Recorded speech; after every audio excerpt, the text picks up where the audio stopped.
السلام عليكم ورحمة الله وبركاته. الحمد لله رب العالمين، والصلاة والسلام على أشرف الأنبياء والمرسلين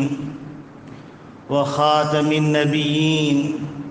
محمد وعلى آله وصحبه ومن تبعهم بإحسان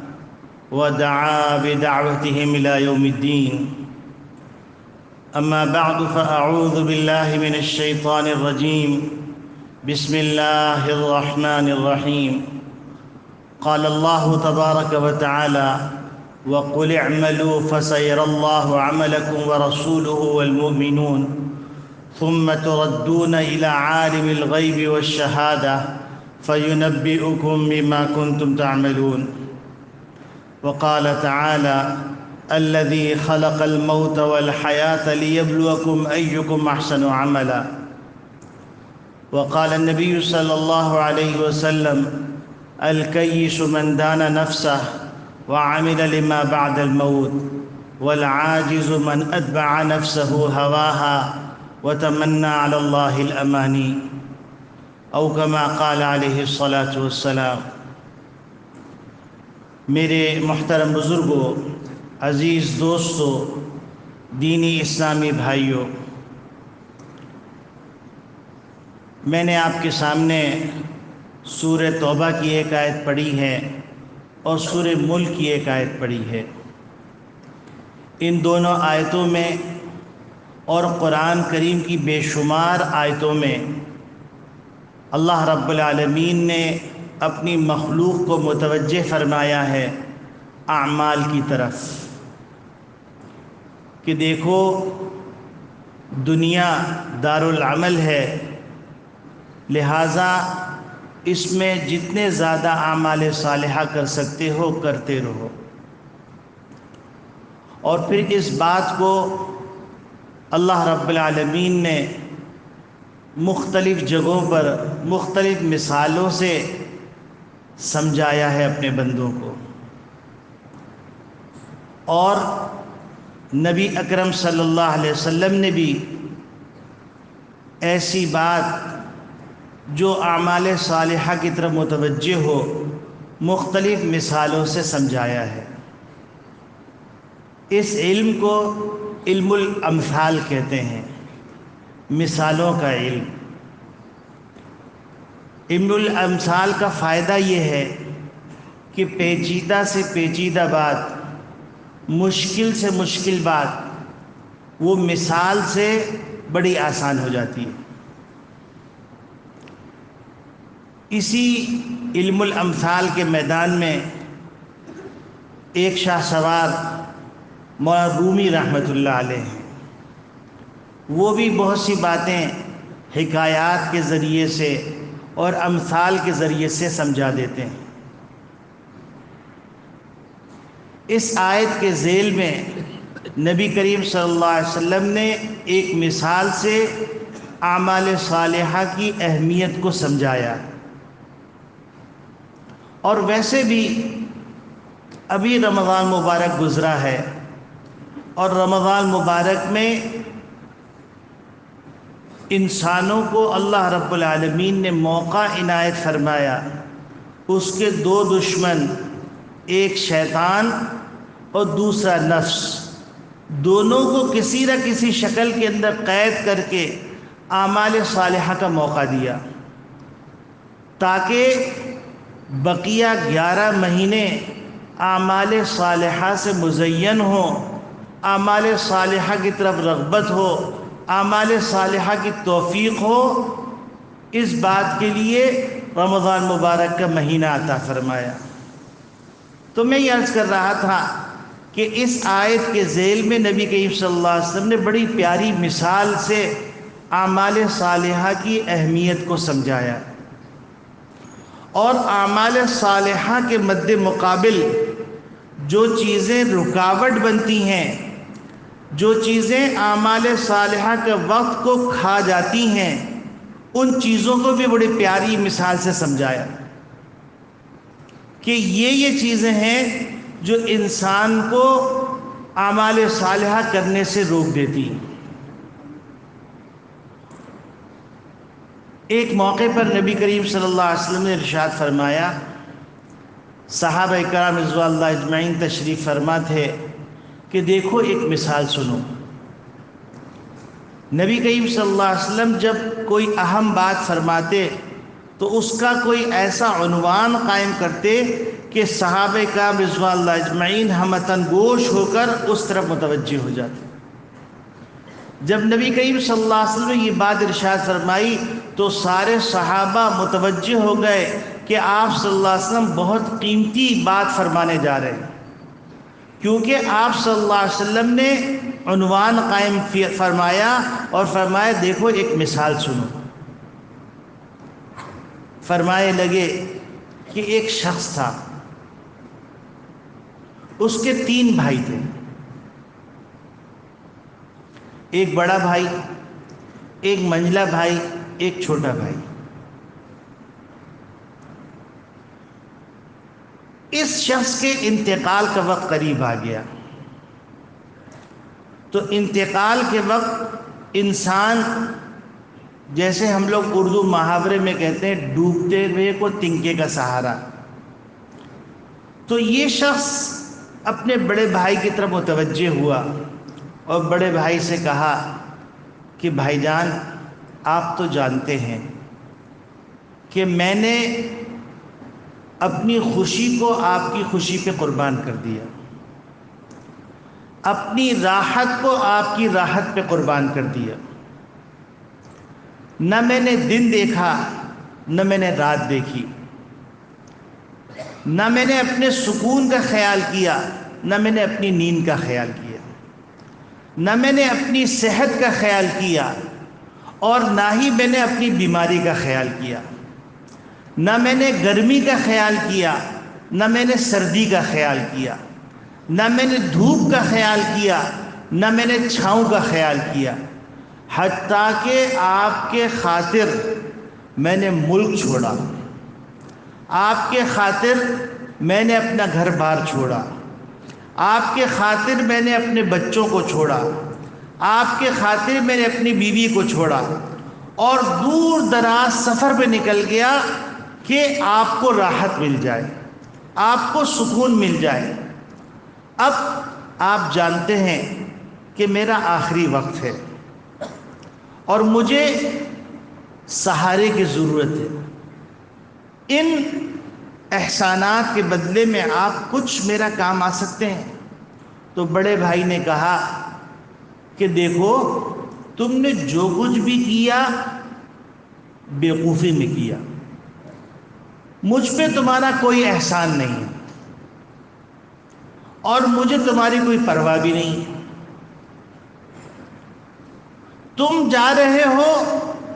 تو تم جاؤ، میں اتنا کر سکتا ہوں کہ میں تمہارے پاس بیٹھ جاؤں گا، جب تمہاری روح نکل جائے گی تو تم اپنے سفر پہ روانہ ہو جاؤ گے اور میں ایک نئے سفر پہ روانہ ہو جاؤں گا۔ تو وہ آدمی اس کشمہ پرسی کے عالم میں اتنا غمگین ہو گیا، اتنا غمگین ہو گیا، جیسے ہم اردو محاورے میں کہتے ہیں کاٹو تو خون نہ نکلے، ہونٹ پپڑی بن گئے، حلق خشک ہونے لگا۔ اس نے حسرت سے اپنے بڑے بھائی کو دیکھا اور اپنے دل میں کہا کہ میں نے سب کچھ اس کے خاطر قربان کر دیا اور اس بھائی نے مجھے اتنا ٹکا سا جواب دے دیا، اتنی بے اعتنائی، اتنی فراموشی۔ تو نا امید ہو کر انسان پھر دوسرے سہارے کو ڈھونڈتا ہے، تو وہ اپنے بڑے بھائی کو چھوڑ کر منجلے بھائی کی طرف متوجہ ہوا۔ منجلے بھائی سے کہا کہ بھائی جان آپ تو جانتے ہیں کہ میں نے آپ کا کس قدر خیال رکھا، میں نے آپ کے کپڑوں کا خیال رکھا، آپ کے کھانے کا خیال رکھا، آپ کی خوشی کے موقع پہ عمدہ سے عمدہ لباس کا انتظام کیا، میں نے اپنے سکون کو غارت کیا، میں نے دن اور رات کو ایک کر دیا اور میں نے اپنی خوشی کو آپ کی خوشی پہ قربان کر دیا. اور صرف یہی نہیں بلکہ بعض موقع پر میں نے اپنی بھوک کا بھی خیال نہیں کیا. آپ اگر بیمار ہو جاتے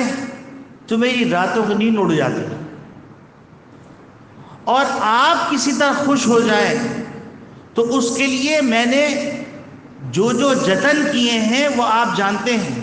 بعض مواقع تو ایسے آئے کہ میں نے حرام اور حلال کی بھی تمیز نہیں کی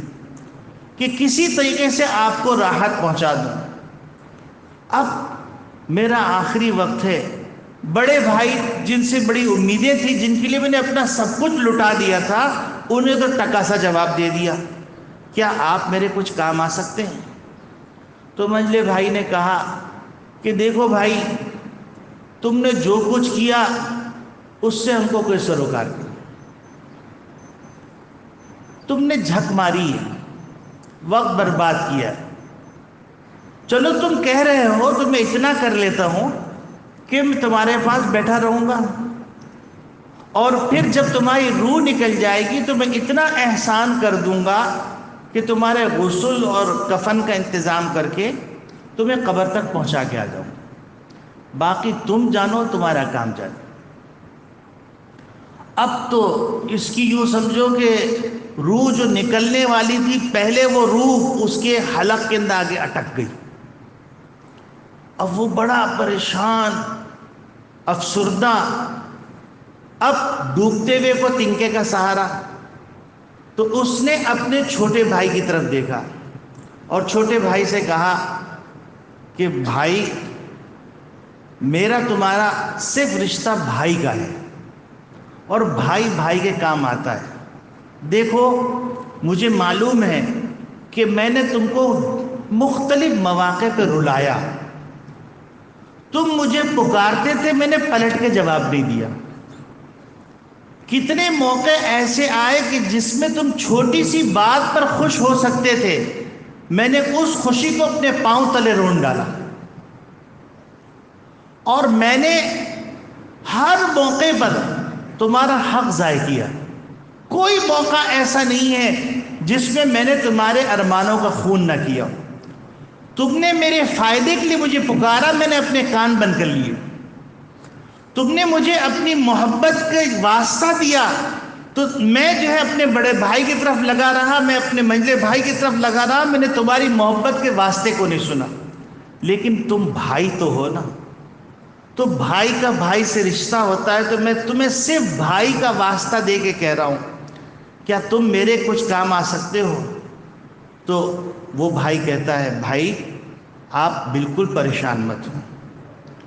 جہاں پر ضرورت پیش آئے گی میں آپ کے ساتھ رہوں گا. آپ کی روح نکلنے کے وقت بھی میں آپ کے ساتھ رہوں گا, آپ کو قبرستان بھی لے کے جاؤں گا, میں آپ کو قبر میں دفن بھی کروں گا, اور قبر میں بھی آپ کو اکیلا نہیں چھوڑوں گا, قبر میں آپ کے ساتھ ہی چلا جاؤں گا. اور پھر حشر کے میدان کے اندر بھی میں آپ کو جتنا میرے بس میں ہوگا میں آپ کو پروٹوکول فراہم کروں گا. پل صراط میں بھی کام آؤں گا, حوض کوثر میں بھی کام آؤں گا. نبی کریم صلی اللہ علیہ وسلم یہ مثال جب فرما رہے تو صحابہ اکرام رضوان اللہ اجمعین بالکل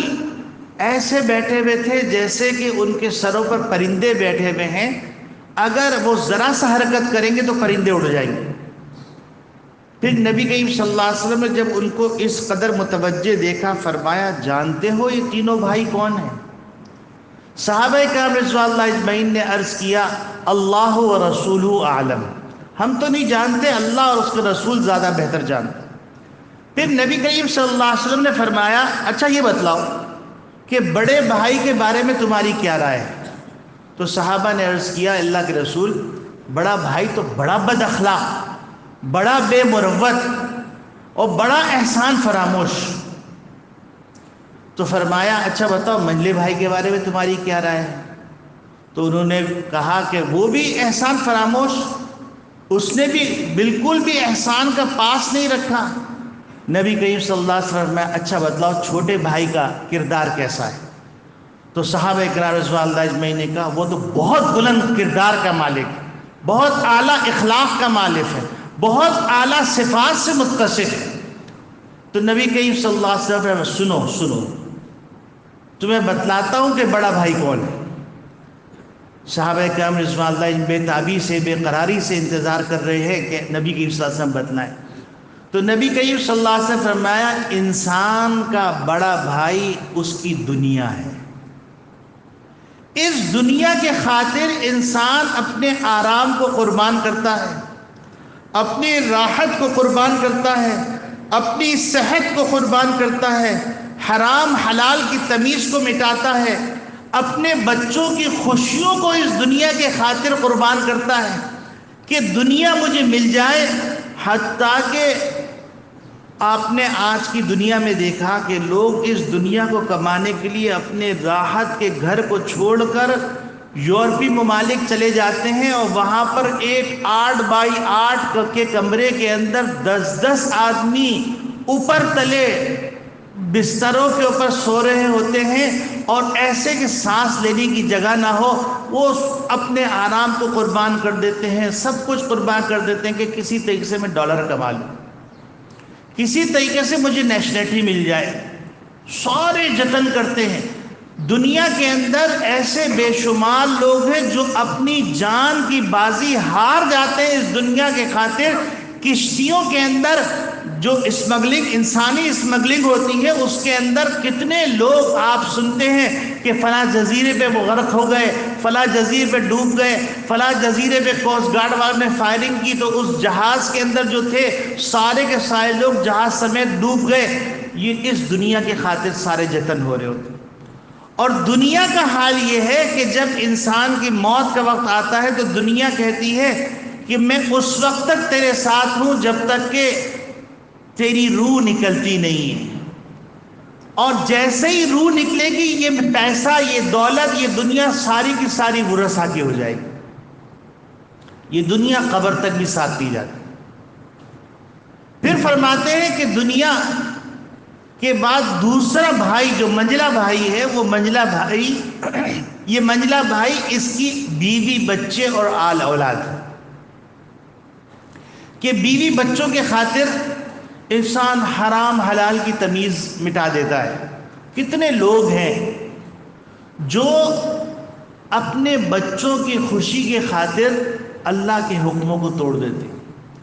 اپنی بیوی کی خوشی کے خاطر اللہ کے حکموں کو توڑ دیتے ہیں،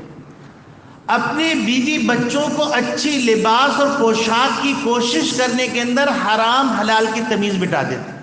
اس کے ساتھ جتنے الفاظ آپ لگا سکتے ہیں اپنے مشاہدے سے وہ لگاتے چلے جائیے تو آپ کو نظر آئے گا کہ بیوی بچوں کے لیے کیا کچھ کیا جاتا ہے۔ اور ان بیوی بچوں کا حال یہ ہوتا ہے کہ انسان جب دنیا سے رخصت ہونے والا ہوتا ہے تو وہ ان کو حسرت سے دیکھ رہا ہوتا ہے، وہ زیادہ سے زیادہ آنسو بہا دیتے ہیں اور کہتے ہیں کہ دیکھو ہم تمہارے ساتھ بیٹھے ہوئے ہیں جب تک تمہاری روح باقی ہے، اور تمہارا جب روح نکل جائے گی تو بیوی تو گھر سے باہر آ نہیں سکتی۔ بچے اگر سمجھدار ہیں، دیندار ہیں تو وہ غسل کا انتظام کر کے قبر تک پہنچا دیتے ہیں، اور قبر میں ڈالنے کے بعد میں کون اور تو کون، یہ دنیا ختم۔ نبی کریم صلی اللہ علیہ وسلم فرمایا کہ انسان کا جو چھوٹا بھائی ہے وہ انسان کے اعمال صالحہ ہے۔ انسان آواز سنتا ہے حی علی الصلاح حی علی الفلاح، انسان اپنے کان کو بند کر لیتا ہے کہ حقیقی کامیابی کی دعوت دی جا رہی ہوتی ہے، انسان اس حقیقی کامیابی کی طرف آنکھ اٹھا کے نہیں دیکھتا۔ اور جب انسان کی موت کا وقت آتا ہے تو قرآن کریم میں آتا ہے ان الذین قالوا ربنا اللہ ثم استقاموا تتنزل علیہم الملائکۃ الا تخافوا ولا تحزنوا وابشروا بالجنۃ التي کنتم توعدون، کہ اس وقت اعمال صالحہ ایمان کے سطح کے اندر فرشتوں کی جماعت اس سے کہتی ہے جلدی سے کلمہ پڑھ لو، جلدی سے کلمہ پڑھ لو، اور اس دنیا کے چھوٹنے پہ غمگین مت ہو، اور نئے ماحول کی طرف جو جا رہے ہو اس نئے ماحول کی طرف جانے کے لیے تم خوف زدہ مت ہو، تمہیں ایک اچھی جنت کی خوشخبری سنائی جا رہی ہے، جو خوشخبری نبیوں کے ذریعے سے اللہ نے اپنے بندوں کو سنوائی۔ اور پھر اس کے بعد جب انسان کی روح نکل جاتی ہے تو یہ اعمال صالحہ اس کے جسم کے ساتھ اس کی قبر میں جاتے ہیں. اور حدیث شریف میں آتا ہے کہ جس کو قرآن کی کچھ آیات یاد ہوتی ہے تو وہ قرآن کی آیات سر کے اوپر آ کے کھڑی ہو جاتی ہیں اور عذاب قبر سے کہتی ہیں یہاں سے مت آنا، ہم یہاں پر حفاظت کے لیے کھڑے ہوئے ہیں. اس کے دماغ کے اندر قرآن تھا، آج قرآن اس کے کام آئے گا. اور پھر عذاب اگر سیدھے ہاتھ کی طرف سے آتا ہے تو نماز کھڑی ہو جاتی ہے، کہتی ہے یہاں سے آنے کی جرأت بھی مت کرنا، یہاں ہم موجود ہیں، ہم اس کو تکلیف دینے نہیں دیں گے. اور پھر جب الٹے ہاتھ کی طرف سے عذاب آنے کی کوشش کرتا ہے تو اس وقت روزہ کھڑا ہو جاتا ہے اور کہتا ہے یہاں سے نہیں آ سکتے. اور پھر جب پاؤں کی طرف سے عذاب آنے لگتا ہے تو پاؤں کی طرف سے صدقات، خیرات اور نیکیاں کھڑی ہو جاتی ہیں جو اس نے مالی طور پہ کی ہوتی ہیں، جو بدنی طور پہ کی ہوتی ہیں کہ یہاں سے بھی تم نہیں آ سکتے. اور پھر انسان جب سارے معاملات سوال جواب سے فارغ ہو جاتا ہے تو سوال جواب کے فارغ ہونے کے بعد تو جنت کا بستر بچھا دیا جاتا ہے، جنت کی کھڑکی کھول دی جاتی ہے، وہاں سے خوشبو آنے لگتی ہے، وہ جنت کے مناظر دیکھ رہا ہوتا ہے. اسی اثنا میں جب وہ تنہائی کا احساس کر رہا ہوتا ہے ایک حسین جمیل نورانی چہرہ سامنے سے آتا ہے تو وہ اس کو دیکھ کے ایک دم ہکا پکا رہ جاتا ہے اور کہتا ہے اس تنہائی کے گڑھے میں تم کون آ گئے؟ تمہارا چہرہ اتنا حسین ہے کہ مجھے دیکھ کے خود سکون مل رہا ہے، تمہاری قربت کتنی اعلیٰ ہوگی. تو وہ کہتا ہے تم بھول گئے مجھے، انا عملک الصالح، میں تمہارا وہ نیک عمل ہوں جو تم زمین کے اوپر کیا کرتے. میں اس تنہائی کے گڑھے میں اس لیے آیا ہوں تاکہ تمہاری تنہائی کو جو ہے مٹا دوں، تم کو انسیت اور غمخواری اور صلہ رحمی اور راحت اور سکون کا سامان فراہم کروں.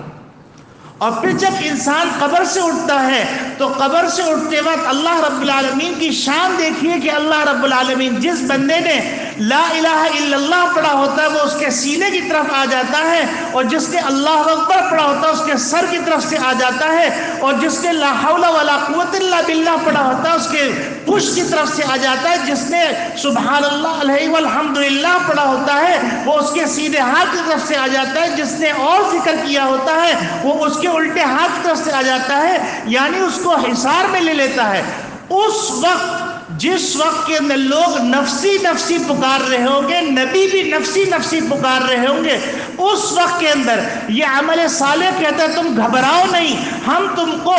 اللہ رب العالمین کے عرش کے سائے کے نیچے جگہ دلوائیں گے. اگر تم نے اللہ کے لیے محبت کی ہے، اگر تم نے اپنی جوانی اللہ کی اطاعت میں گزاری ہے، اگر تمہارا تعلق مسجد سے قائم ہے، اگر تم اللہ کے لیے